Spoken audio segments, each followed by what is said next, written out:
تو اس سے تو دور نہیں ہے. اور دوسری بات یہ کہ وہ مسجد اقصیٰ ہے وہاں، اس سے ہمارا ایمانی جذباتی رشتہ ہے، انسانیت کا معاملہ ہے. اور ہم تو یہ نہیں کہہ رہے کہ آپ جنگ کے اندر براہ راست کود پڑیں، آپ رول تو پلے کریں، آپ بات تو کریں، آپ کہیں تو صحیح کہ ہماری جو میزائل ٹیکنالوجی ہے اور ہماری جو اتنی بڑی طاقت ہے، اگر مسلمانوں کے ساتھ یہ سلوک کرو گے تو پاکستان اپنا کردار ادا کرے گا، اپنا عسکری کردار بھی ادا کر سکتا ہے. اور جوڑیں عسکری ممالک، جتنے بھی ممالک ہیں ان کی عسکری طاقتوں کو.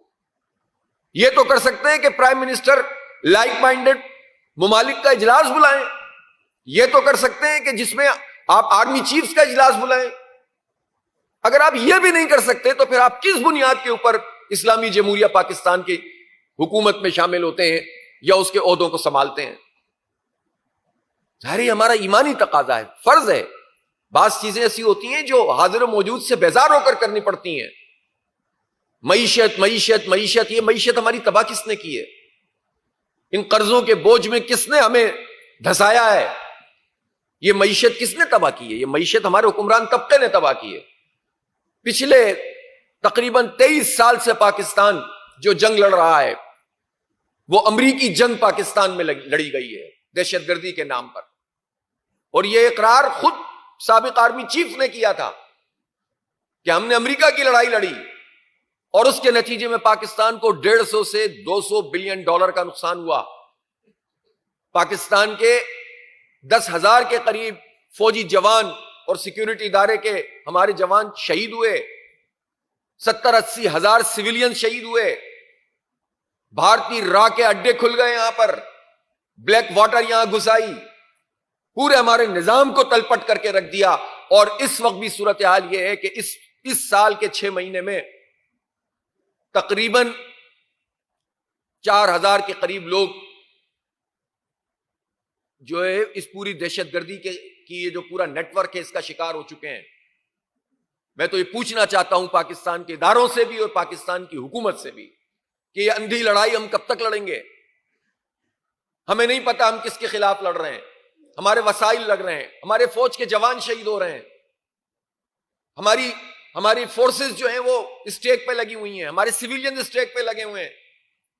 کوئی حل تو ہوگا اس کا. کتنے فوجی آپریشن کریں گے آپ؟ کبھی امریکہ کے کہنے پہ کریں گے، کبھی چائنا کے کہنے پہ کریں گے. تو ہم اس سے کیا حاصل کرنا چاہتے ہیں؟ جو روٹ کاز ہے دہشت گردی کا اس کو کنٹرول کیوں نہیں کرتے؟ آپ کیوں لوگوں کو فیسیلیٹیٹ نہیں کرتے؟ کیوں خطے کے جو اسٹیک ہولڈرز ہیں ان کے ساتھ نہیں بیٹھ سکتے؟ آپ بھارت کے ساتھ بیٹھنے کے لیے تو بے چین ہوتی ہے ہماری یہ نون لیگ، تو خاص طور پر ان کے پیٹ میں بہت مروڑ ہوتا ہے کہ کسی طرح مودی سرکار کے ساتھ یہ بیٹھ جائیں اور مل جائیں. یہ تو اس تقسیم کو تقسیم ہی نہیں مانتے نواز شریف صاحب، جو مشرقی پنجاب اور مغربی پنجاب کی تقسیم ہے.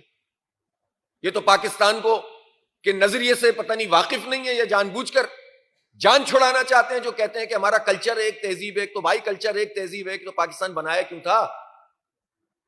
ریکارڈ تو اٹھا کر دیکھیے، لاکھوں لوگ شہید ہوئے تھے اس پورے عمل میں. اس لیے جانے دی تھی ہم نے کہ ایک آئے گا اور کہے گا کہ ہمارا تو کلچر ہے کہ یہ لکیر ہم ختم کر دیں گے. تو یہ تو مرے جاتے ہیں انڈیا سے دوستی کے چکر میں.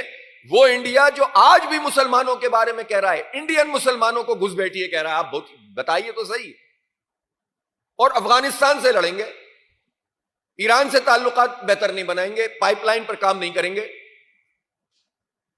آپ جو ہے وہ چائنا کے سی پیک کے پر وہ پروایکٹیو رول ادا نہیں کریں گے. بھائی پاکستان اس خطے میں آج بھی وہ پوزیشن رکھتا ہے کہ ہم افغانستان، ایران، چائنا اور پھر اس کے توسط سے وسط ایشیا اور رشیا، ترکی، ان سب ممالک کے ساتھ ہم بیٹھ کر اپنے مسائل کو ریزالو کریں اور افغانستان کی حکومت بھی ذمہ داری کا مظاہرہ کرے اور پاکستان کی حکومت بھی. میں اپریشیٹ کرتا ہوں کہ جو کل پرسوں مذاکرات ہوئے ہیں کابل میں اور ہمارا ڈیلیگیشن یہاں سے گیا ہے، اور خاص طور پر شانگلہ میں جو واقعہ ہوا تھا چائنیز لوگوں کے ساتھ، ان کے ورکرز کی جو ہلاکت ہوئی تھی اس کے اوپر بات چیت کی ہے اور دونوں نے مل کر جو ہے وہ یہ کہا ہے کہ ہم اس کی انویسٹیگیشن میں ساتھ دیں گے. یہ پہلا قدم بن سکتا ہے. لیکن یہ صرف یہ نہ ہو کہ چونکہ چائنا کا پریشر ہے تو آپ نے یہ کام کر دیا. جب آپ اس مسئلے پر بیٹھ سکتے ہیں تو مجموعی طور پر اس پورے خطے کو امن دینے کے لیے افغانستان کے ساتھ بیٹھیں. اور میں افغانستان کی حکومت سے بھی یہ کہنا چاہتا ہوں کہ ٹھیک ہے کچھ عناصر ایسے ہوتے ہیں، حکومتوں میں بھی ہوتے ہیں اور افراد بھی ہوتے ہیں کہ جو معاملات کو بگاڑتے ہیں. ہم نے جو دہشت گردی کے خلاف جنگ کے نام پر امریکہ کا ساتھ دیا، اس میں بہت سارے مسائل بھی پیدا ہوئے، ہمارے دوست دشمن بنے، ہمارے بعض لوگوں نے وہ کردار ادا کیا جو مسلمانوں کا اور پاکستان کا کردار نہیں ہو سکتا تھا، انہوں نے امریکی ایجنٹ کا کردار ادا کیا.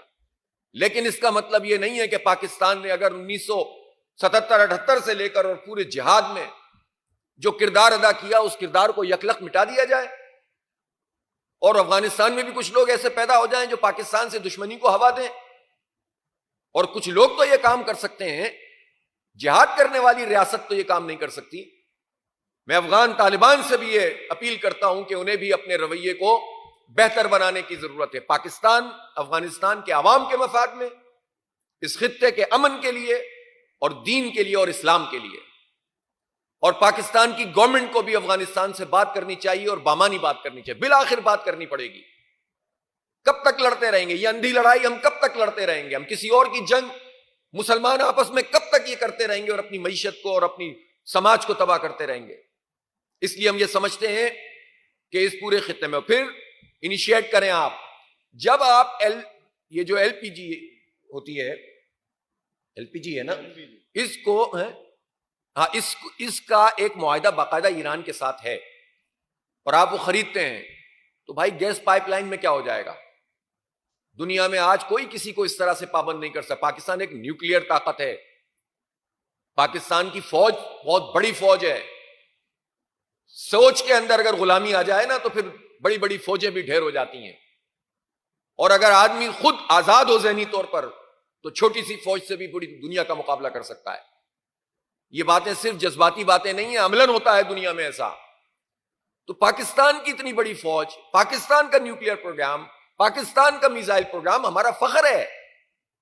لیکن اس کا مطلب یہ نہیں ہے کہ آپ اسی کا تحفظ کرتے رہیں اور پاکستان کے مفادات جن چیزوں میں اس سے پیچھے ہٹ جائیں. ہر صورت میں ہمیں پاک ایران گیس پائپ لائن بنانی پڑے گی. اس سے ہمارا 8-10 سال کا یہ جو گیپ ہے، یہ سٹاپ گیٹ ارینجمنٹ ہے، یہ 100% ارینجمنٹ نہیں ہے. یہ 1/4 آف دا کنزمپشن ہماری جو ہے وہ اس پاک ایران گیس پائپ لائن سے پوری ہوگی. خرچہ بچے گا ایل این جی کا، یہ ٹھیکے جو دے رہے ہیں نا مافیاز، اس سے جان چھوٹے گی، ڈالر بچیں گے ہمارے. ہم بارٹر بنیاد پر یہ کام کر سکتے ہیں، ہم لوکل کرنسی میں یہ کام کر سکتے ہیں، اور اس کے نتیجے میں ہمارا انرجی کا یہ کرائسس ختم ہوگا. اور اس دوران میں ہم گیس کی ایکسپلوریشن پراپر طریقے سے کرنا شروع کریں. وہ جو بیک لاگ آ گیا ہے 15-20 سال کا، وہ ختم ہو جائے تو یہ مسئلہ ہمارا حل ہو جائے گا. گیس موجود ہے پاکستان میں، سب سے سستی گیس تو خود پاکستان کی گیس ہے. آئیڈینٹیفائڈ بلاکس ہیں، اس کو کھولتے نہیں ہیں، کمپنیوں کو انوائٹ کرتے نہیں ہیں، جس سے یہ سلسلہ پورا رکا ہوا ہے.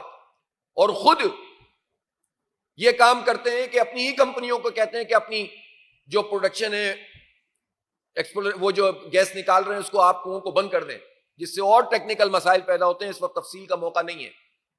تو پاک ایران گیس پائپ لائن بنائیے، خطے میں یہ اچھی ٹائز بنائیے، افغانستان سے امن قائم کیجیے، اور ایک باوقار طریقے سے سب سے بات کیجیے. دوستوں کو دشمن بنانے کی ضرورت نہیں ہے اور دشمنوں سے کے آگے جھکنے کی ضرورت نہیں ہے. دشمنی کے بھی کچھ آداب ہوتے ہیں اور دوستی کے بھی کچھ آداب ہوتے ہیں. نہ دوستی میں آپ پیروں میں گر جائیں کسی کے، اور نہ دشمنی میں آپ حق سے جو ہے وہ آگے بڑھ جائیں. عدل کا راستہ اختیار کریں اور عزت اور وقار کے ساتھ بات کریں، اور کر سکتے ہیں، کریج چاہیے. دماغی اپنی قوم سے فرصت ملے گی تو آپ کوئی دوسرے کام کریں گے. آپ تو جن چکروں میں پڑ گئے ہیں ہمارے یہ حکمران اور حکمران طبقہ، جب ان چکروں میں پڑا رہتا ہے تو ظاہر ہے کہ وہ بڑے کام تو نہیں کر سکتا.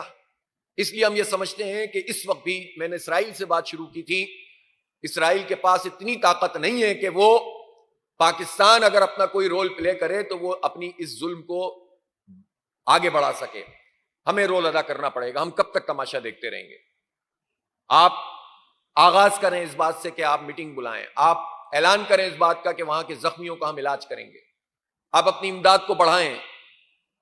ٹھیک ہے، ہم مانتے ہیں کہ اس وقت ہمارا جو موقف اقوام متحدہ میں ہے وہ ایک اچھا موقف ہے، لیکن صرف موقف سے مسئلہ حل نہیں ہو رہا.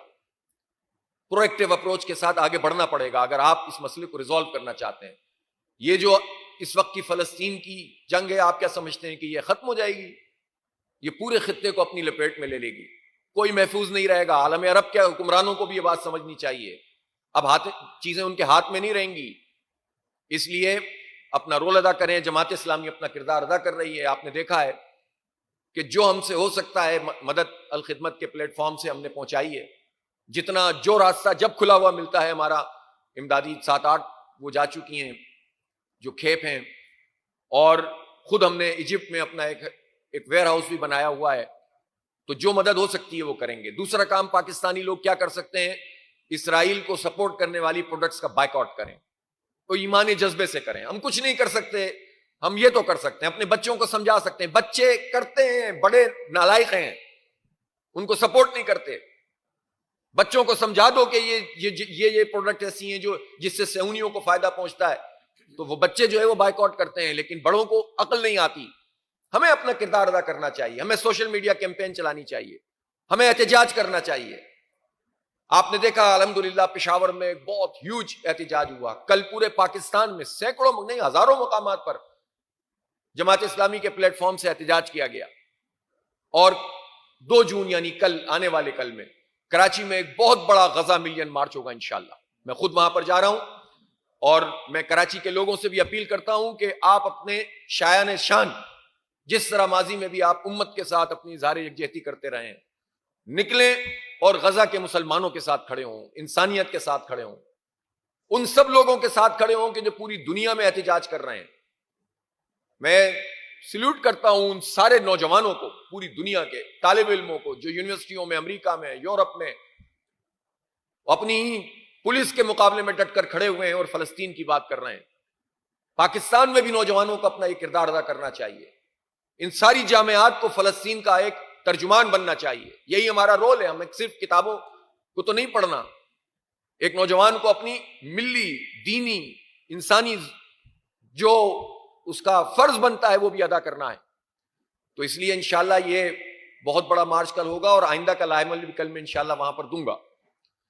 میں چند باتیں بس موجودہ بجٹ کے حوالے سے کرنا چاہتا ہوں کہ آپ کو معلوم ہونا چاہیے کہ جو پاکستان میں ٹیکس جمع ہوا اس کا 87% جمع شدہ ٹیکس کا ہم نے قرضوں اور اس کے سود میں ادا کیا ہے، ملکی اور غیر ملکی. اب اندازہ لگائیے، معیشت کا بھی یہ تقریباً 50% کے زائد بنتا، 58% بنتا ہے. تو اتنی بڑی تعداد میں ہم نے اپنا قرضوں میں اور اس کے سود میں ہم سب کچھ ادا کر رہے ہیں.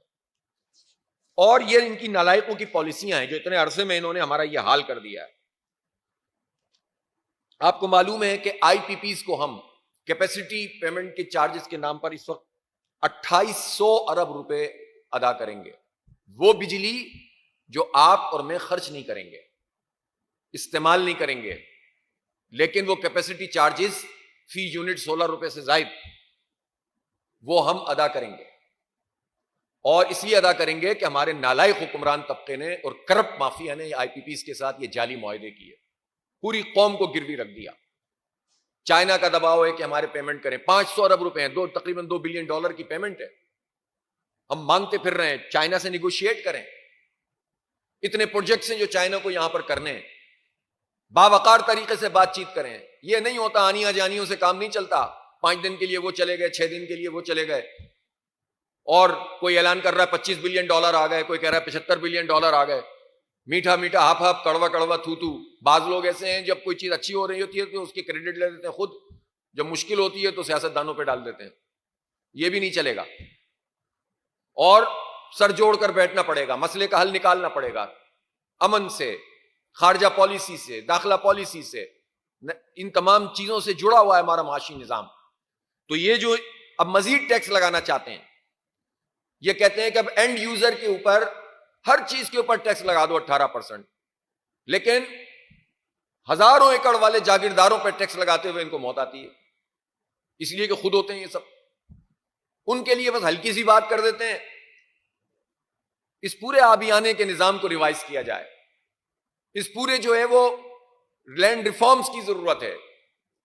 لینڈ ریفارمز کا مطلب یہ ہے کہ ذرا سا جائیں نا اس کے بنی ٹریل اور لینڈ ٹریل میں جائیں تو پتہ چلے گا کہ بہت سارے بڑے جاگیردار تو وہ ہیں جنہوں نے اپنی محنت سے زمینیں نہیں خریدی ہیں، انگریز کے عطیے میں خریدی ہیں. اور انگریز نے ان کو کیوں دی؟ غداری کی تھی مسلمانوں سے، خطے کے لوگوں سے، تو انگریز نے ان کو انعام میں نوازا تھا. تو ایسے لوگوں، ان کے خاندانوں سے تو فوراً چھین لینے چاہیے، ان کا تو حق ہی نہیں ہے اس کے اوپر. ہزار ایکڑ، ملینز آف ایکڑ ہمارے ریکور ہو سکتے ہیں اگر ہم جو ہے وہ اس پر پوری ایک کام کر لیں. ہم کسی کی اپنی محنت سے کمائی ہوئی زمین کو چھیننے کے حق میں نہیں ہیں، لیکن ریفارمز تو کرنی پڑیں گی. چھوٹے کسان کو آپ فیسیلیٹیٹ کریں، لیکن بڑے لوگوں کے اوپر زمین کا ٹیکس تو لگائیں. ہم بجلی کے بل پر ٹیکس دیتے ہیں، سیلریڈ لوگ، تنخواہ دار لوگوں کا ٹیکس بڑھاتے چلے جا رہے ہیں. IMF بھی کہہ رہا ہے کہ 35% کر دو. او بھائی کتنا مارو گے ان لوگوں کو، مڈل کلاس لوگوں کو؟ غریب اپنی چھوٹی چھوٹی ملازمتیں کریں، تم اس کا ٹیکس نیٹ بڑھاتے چلے جاؤ، اور جاگیرداروں کو تم جو ہے وہ بڑے جاگیرداروں کو اور وڈیروں کو، ان کو تم چھوٹ دیتے چلے جاؤ. تو یہ ظلم کا نظام ہے. پھر اسی طرح اپنی مراعات کو کم کرنا پڑے گا، اپنی گاڑیوں کو چھوٹا کرنا پڑے گا، پیٹرول کی اور جو آئل کی امپورٹ ہے اس کو کم کرنا پڑے گا. یہ سب کام ہو سکتے ہیں کہ اگر حکومت کرنا چاہے، لیکن حکومت خود کیسے کرے گی؟ اپنی عیاشیاں کون چھوڑتا ہے؟ اس کے لیے میدان میں نکلنا پڑے گا. اسی لیے ہم نے قومی ایجنڈا بنایا ہے. انشاءاللہ ایک بڑی تحریک ہم عوامی مطالبات کی، عوام کے حقوق کی ہم شروع کریں گے، اور میں انشاءاللہ 2 دن بعد کراچی میں بھی ایک پریس کانفرنس میں اس کا اعلان کروں گا کہ اب آگے کا لائحہ عمل کیا ہوگا.